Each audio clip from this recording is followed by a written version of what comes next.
kulanti wacan wanaagsan idilkiinba saaxiibayaal waqtigu haydii wanaagsanaado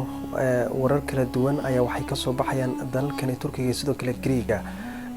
habeen hore waxa jirtay war aanu halkan ku baahinay oo ahayd in dawladda Greega ay leysay dad markaas muhaajiriin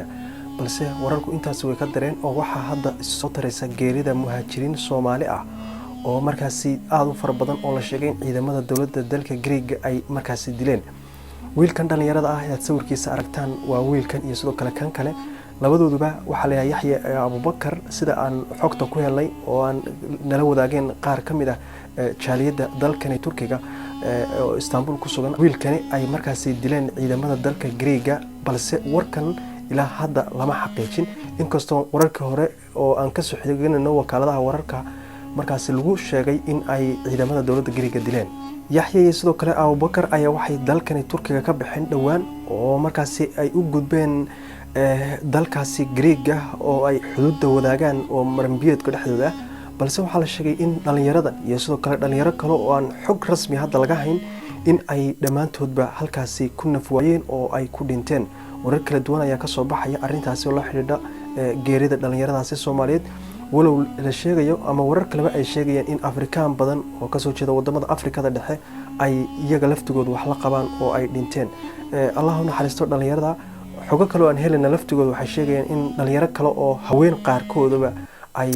halkaasi ku dhinteen warar kala duwan ayaa ka soo baxaya balse warka sugnaantiisa waxaanu sheegnay habeen hore oo aanu markaas ka soo xiganay wakaalada wararka Anadolu Agency oo arintan daabacday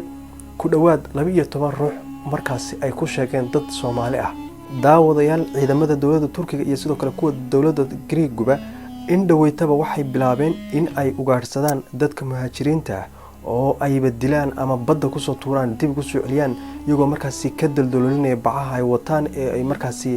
ku tahriibayaan sida aan xogta ku helaynaba ciidamada Greegu in dhaweydba axsaan umay sameeyeen markaas muhaajiriinta galaysa dhulkooda waxaase la sheegay in ay hadda ugu dareenba in ay dharkii iyo sidoo kale waxyaabaha ay wataan intay ka qaadaan gabi ahaantoodba intay qabtaan kadibna dib ugu soo celinayaan meeshii ay ka soo baxeen ciidamada marka ay ku soo laabtaan Turkigana iyaga laftigoodu aysan caana u lisayn warar kala duwan ayaa ka soo baxaya balse waxaan rajeynayaa in Soomaalida halkaasi galaysa iyo sidoo kale kuwa ku dhibaataysanba in Ilaahay dhiibka ka dulqaado kuwa hadda dhintay ee aan wararkooda hadda baahinayna in Ilaahay u naxariisto saaxiibayaal waad mahadsantiin